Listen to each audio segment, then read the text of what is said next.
is a flesh-eating bacteria that breaks out in the city. The firefighters are obviously the first to respond because we're brilliant. It all breaks out. It's pretty crazy. It all happens at a tailgate. So we go, we're hanging out because we're friends outside of the firehouse and the police department and the hospital. We're first on the scene, rush over to Med. We see that it's a flesh-eating bacteria.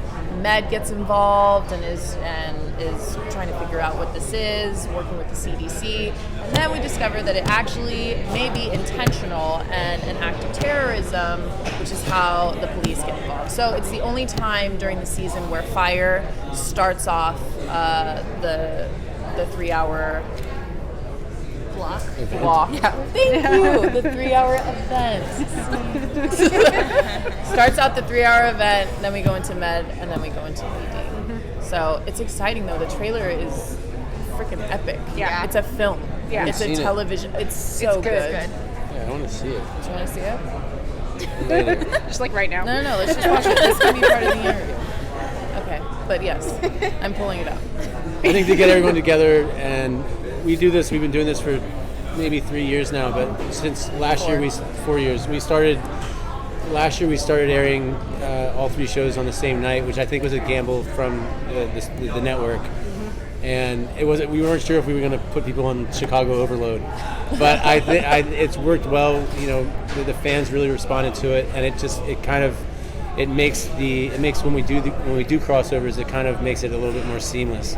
So you have characters that will do Fire Med PD with a through storyline. You see characters kind of interweaving between different shows, and that's what we've been working on. We've been shooting this for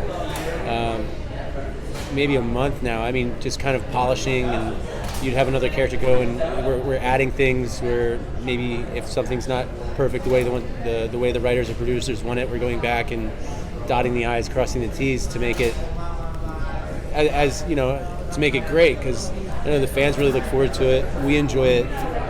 We put a lot of work into it, just time and across the board, our ADs, and it's, you know, it can be a little difficult. It's like wrangling cats with trying to get everyone on the different projects and different shows. So yeah, it'll be, you know, like an epic 3-hour movie, you know. Like, just compared to years past, like what has been shooting this specific crossover been like?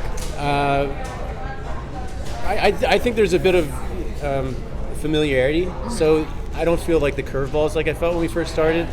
But you put a lot of time into it, and it's just, you're gonna have to bend, you know, because to the schedule and to whatever. I think it was not this past weekend, the weekend before, we shot Sunday morning because we shut down a street in downtown Chicago, which I don't know how far up the ladder that goes, like to the mayor, but they're not. If it's any other day, you're not shutting down. You know, you're not shutting down a street. It's a huge city in downtown. So, like, if we get, you know, you can only ask, and it doesn't hurt to ask. So when the writers write this, and it's, you know, it can be one thing on paper, but to actually execute it and to get it done, you do whatever it takes. So yeah, church Sunday morning, we're shooting. Yeah. You know, and I really, it's a testament to how hard the producers, the writers work.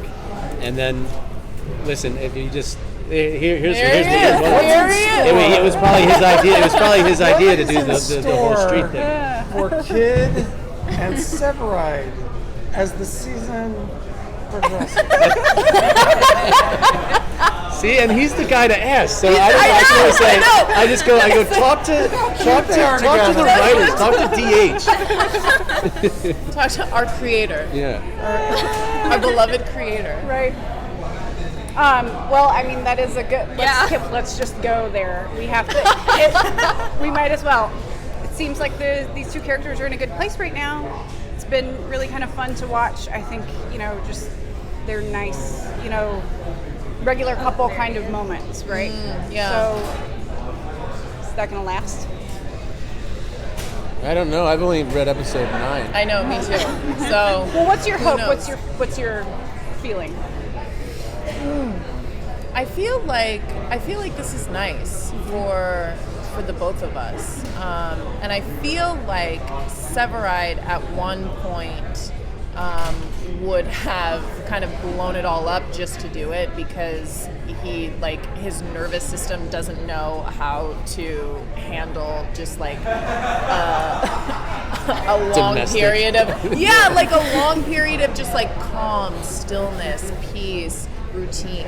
You know, there's like, it's something in him that like craves that adrenaline of like not knowing. And so, but for him, I think that's done. Like, that is completely in the past. For Stella, I think she is so enjoying this. We talked about how Otis passed away, and I think that one of the things that is helping her cope and him is having each other and really like leaning into the love that they have, and him passing makes us realize, you know, how wonderful and how special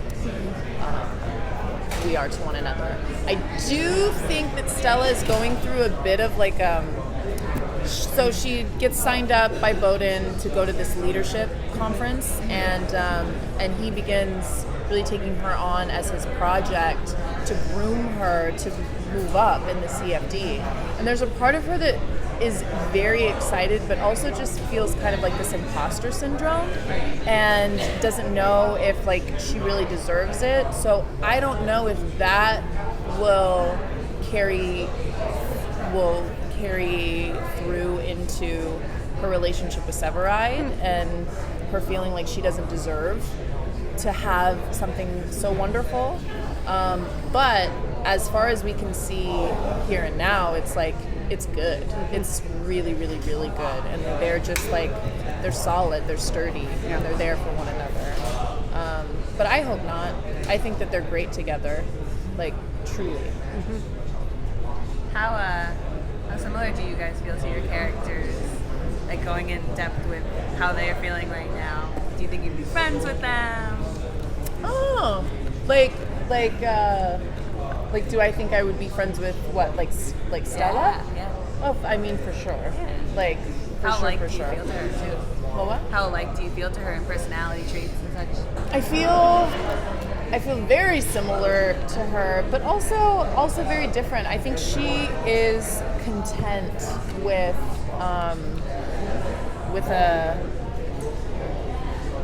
a stable life. Do you know what I mean? She works at the bar, she works in the CFD, and until Bowden proposed her going to this leadership conference, she would have been a firefighter forever. She would have, she would have never, I think, put herself up for a promotion or tried to become a lieutenant or move up. So in that way, I think she and I are very different. Like, I really want to continue to move up and to be better and to just like climb. Like, I think that my what's the word? It starts with an A. My ambition. my ambition is a lot stronger than hers. She's also very, very competitive. I'm kind of competitive, but not as much as she is. And she is a lot more guarded than I am. I think it's a lot easier for me to like be vulnerable and open up and be emotional, and Stella is like, no, screw that. Like, I'm like, everything is good, I'm here, it's fine. Except with Kelly, that's all she wants to do. It's just to open up and be vulnerable.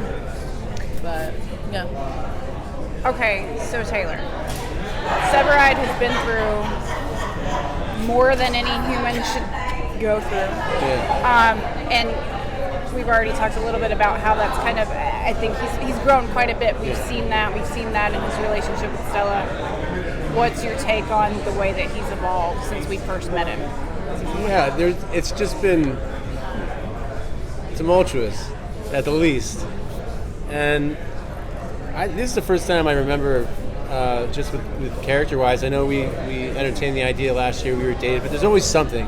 There's always there's like a thorn in the side, even when things were good, there was like that elephant in the room of like, oh, something's gonna happen, or Right. somebody else comes into the fold, or a girl comes in, and we don't have any of that. So it feels good. It feels good to, I think you it helps to focus and delegate your energies other places as opposed to bickering. Yeah. So when you don't have that and you have a support system and someone that you trust, and I think you grow in other areas, and I think that's what's going on. It's like she's in this training program and he can help with her with, let's say, scuba diving training.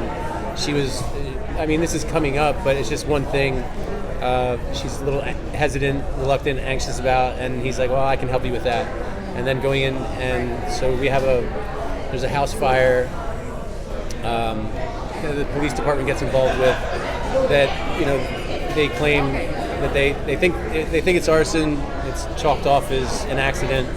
The further we get into it, turns out it is. The police take care of the matter, and then I do some follow-up work that I'm kind of in Stella's shoes, where I'm like, I'm getting asked to do this thing.